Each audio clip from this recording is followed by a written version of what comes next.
పార్కులోని ఇందిరా పార్కులో బీసీలు దాదాపుగా ఒక 17 సంఘాల ఆధ్వర్యంలో నిర్వహిస్తున్నటువంటి సత్యాగ్రహ దీక్షలో కూర్చున్నటువంటి నా బీసీ నాయకులకు, ఇక్కడికి విచ్చేసినటువంటి బీసీ బంధుమిత్రులకు, మరి మీడియా మిత్రులందరికీ కూడా పూలే విప్లవాభివందనాలు తెలియజేస్తున్నా. భారతదేశానికి స్వాతంత్రం కావాలని కొట్లాడిన దాంట్లో బీసీల త్యాగాలు ఉన్నాయి. కానీ భారతదేశానికి స్వాతంత్రం వచ్చిన తర్వాత సగానికి పైగా జనాభా ఉన్న బీసీల చేతుల్లోకి పాలన రాలేదు. తెలంగాణ స్వాతంత్ర పోరాటం ప్రపంచాన్ని ఆకర్షించింది. తెలంగాణ పోరాటంలో అమరులైన వారిలో బీసీల త్యాగాలు ఉన్నాయి. ఎంతో మంది మహానుభావులు గల్లీ నుంచి ఢిల్లీ దాకా బీసీలు కొట్లాడినటువంటి సందర్భం ఉన్నది. కానీ తెలంగాణ రాష్ట్రం ఏర్పడిన తర్వాత కూడా ఈ తెలంగాణ రాష్ట్రంలో సగానికి పైగా ఉన్న జనాభాకు ఈ తెలంగాణ రాష్ట్రంలో అధికారం రాలేదు.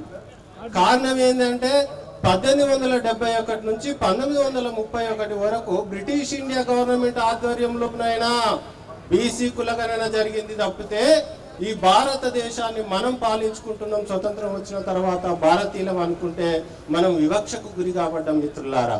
అంటే 340 అధికారంలో బీసీల ప్రస్తావన మాత్రమే ఉంది, కానీ బీసీలకు హక్కులు కానీ రాజ్యాంగబద్ధమైనటువంటి వాటా కానీ అలా కల్పించలేదు. 340 అధికారం ఏం చెప్తుంది అంటే బీసీ కులాలు ఎన్ని ఉన్నాయి, వాటి స్థితిగతులు ఎట్లున్నాయి, వారికి కావాల్సినటువంటి అభివృద్ధి సంక్షేమ ప్రణాళికలు తీసుకోవడానికి అవసరమైనటువంటి అధ్యయనాన్ని చేయడానికి ఒక కమిషన్ వేసే అధికారం మాత్రమే 340 అధికారానికి ఉన్నది. ఆ 340 అధికారుల ద్వారానే కాక కలెక్టర్ కమిషన్ వచ్చింది, బీపీ మండల్ కమిషన్ వచ్చింది. కానీ భారతదేశాన్ని పాలించినటువంటి కాంగ్రెస్ పార్టీ, నెహ్రూ ప్రధానమంత్రిగా ఉన్నా, ఇందిరాగాంధీ ప్రధానమంత్రిగా ఉన్నా, అంటే రాహుల్ గాంధీ గారి తాతగారు కానీ నాయనమ్మ గారి ప్రధానమంత్రిగా ఉన్నా కూడా బీసీ కులగణన జరగలే, మండల్ కమిషన్ రిపోర్ట్ ఇంప్లిమెంట్ కాలే. కనీసం ఇప్పటికైనా మరి తాను పార్లమెంటులో కొట్లాడుతున్నందుకు బీసీ కులగణన కావాలనే ఒక విధంగా మనం సంతోషిస్తూ స్వాగతిస్తున్నాం. ఎందుకంటే మన సమస్య పరిష్కారం కావాలంటే మన ఓట్ల ద్వారా పాలనలోకి వచ్చినటువంటి ప్రభుత్వాలు దానిని జీవన రూపకంగా తేవాల్సిందే. మరి ఎందుకు జరుగుతుంది ఈ దుస్థితి, ఎందుకు వస్తుంది, ఇంకా ఎందుకు అడుకునే పరిస్థితి వస్తుంది అంటే చట్టసభల్లో జనాభా దామాషా పద్ధతి ప్రకారం బీసీలము ఎమ్మెల్యేలుగా ఎంపీలుగా అక్కడ గెలుపొంది పోలేకపోతున్నాము. ఎప్పటి వరకు అయితే మన ఓటు మనం వేసుకొని అసెంబ్లీలో మనం ఎమ్మెల్యేలుగా, పార్లమెంటులో మనం ఎంపీలుగా పోనంత కాలము ఇతర నాయకుల మీద, ఇతర పార్టీల మీద ఆధారపడి ఈ విధంగా అడుక్కోవాల్సినటువంటి పరిస్థితి వస్తుంది. ఆర్ కృష్ణన్న నీచున్న ఉన్నప్పటి నుంచి చూస్తున్న ఢిల్లీ పోతుండు, ఎంతో మంది ప్రధానమంత్రులను కలిసిండు, ఎంతో మంది ముఖ్యమంత్రులను కలిసిండు. ఇక్కడున్న యువక నాయకులు అందరూ కూడా ఎన్నో సందర్భాలలో కులగణన కావాలి, రిజర్వేషన్లు కావాలి, జనాభా దామాషా పద్ధతి ప్రకారం రిజర్వేషన్లు కావాలని కొట్లాడితే ఎవరు ఇవ్వలే. ఎందుకు ఇవ్వలే అంటే అక్కడ చట్టం చేసే చోట మనం లేం కాబట్టి ఇవ్వలేదు మిత్రులారా.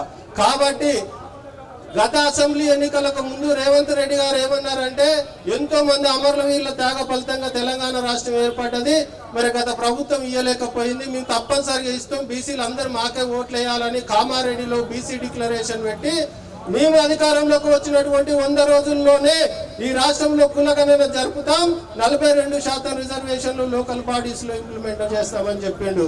దానికి సంబంధించి మార్చి 15న 26 జీవో నెంబర్ తీసిండు. మార్చి 15 నుంచి ఇప్పటిదాకా తాత్సారం చేసిండు తప్పిస్తే జనాభా లెక్కలు తీయలే.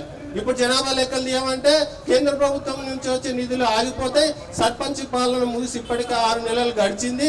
ఇంకా జనాభా లెక్కలు తీయాలంటే సమయం పట్టే అవకాశం ఉంది, గ్రామాల్లో అభివృద్ధి కుంటుపడుతుందని రేవంత్ రెడ్డి గారు చెప్తున్నారు. మేమేమంటున్నామంటే రాష్ట్రం రాగానే సమగ్ర కుటుంబ సర్వే జరిపినటువంటి కేసీఆర్ ప్రభుత్వంలో మొదటి సమీక్ష జరిపి సమగ్ర కుటుంబ సర్వే జరపడానికి 15 రోజుల సమయం తీసుకుంది ప్రభుత్వ యంత్రాంగం.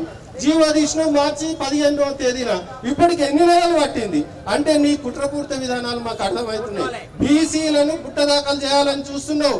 గతంలో చెప్పడం జరిగింది రేవంత్ రెడ్డి గారు, బీసీలకే రాజ్యాధికారం రావాలి, రెడ్లకు రాజ్యాధికారం వస్తుంది. ఎందుకంటే రెడ్లే అన్ని పార్టీలకు అధ్యక్ష పదవి ఇవ్వాలి, మేమే రాజ్యాధికారం తెస్తామన్నాడు. ఊరికొక రెడ్డి ఉంటాడని చెప్పిండు. ఆయన చేతుల్నే పాలన ఉండాలని ఎస్సీ ఎస్సీలకు రాజ్యాంగబద్ధంగా ఉన్నటువంటి రిజర్వేషన్లు ఎంతో కొంత సీట్లు వస్తాయి. మిగతా సీట్లు ప్రతి ఊరిని రెడ్డికి అప్పచెప్పే ప్రయత్నమే ఇవాళ బీసీ రిజర్వేషన్లు గండి కొడుతుండు. కానీ ఇక సాగవు. ఇప్పటిదాకా బీసీలను తాత్సారం చేసిన నిస్తేజంగా ఉన్నాం. కానీ ఇప్పుడు మాలో చలనం వచ్చింది, చైతన్యం వచ్చింది. అదే ఐక్యమత్యానికి నిదర్శనమే ఈ రోజు ఇందిరా పార్క్ లో జరుగుతున్నటువంటి సత్యాగ్రహం. దీక్ష మిత్రులారా, ఇదే 42% రిజర్వేషన్లు మీరు ఇవ్వకుండా కనుక స్థానిక సంస్థల ఎన్నికలకు పోతే మా బీసీ ఓట్ల సత్తా ఏందో, మా రాజకీయ శక్తి ఏందో, మా ఐక్యత ఏందో రేపు ఓటు రూపంలో మేము చూపించబోతున్నామని కూడా ఈ సందర్భంగా తెలియజేస్తూ, కాంగ్రెస్ ప్రభుత్వం మెడలు వంచైనా మనం రిజర్వేషన్లు సాధించుకుందాం. అప్పటి వరకు అన్ని రాజకీయ పార్టీలలో ఉన్నటువంటి బీసీలు వాళ్ళు ఎవరైనా సరే మనం కలిసి పనిచేద్దాం. మనము అధికార పార్టీ మీద ఒత్తిడి చేస్తేనే చట్టం అవుతుంది. ఇలా ప్రతిపక్ష పార్టీ మీద ఒత్తిడి చేసినా, నిందలు వేసినా మనకు చట్టాలు కావు మిత్రులారా. మనం వాళ్ళ బలాన్ని కూడా తీసుకుందాం, ఆ పార్టీల మద్దతు కూడా తీసుకున్నాం.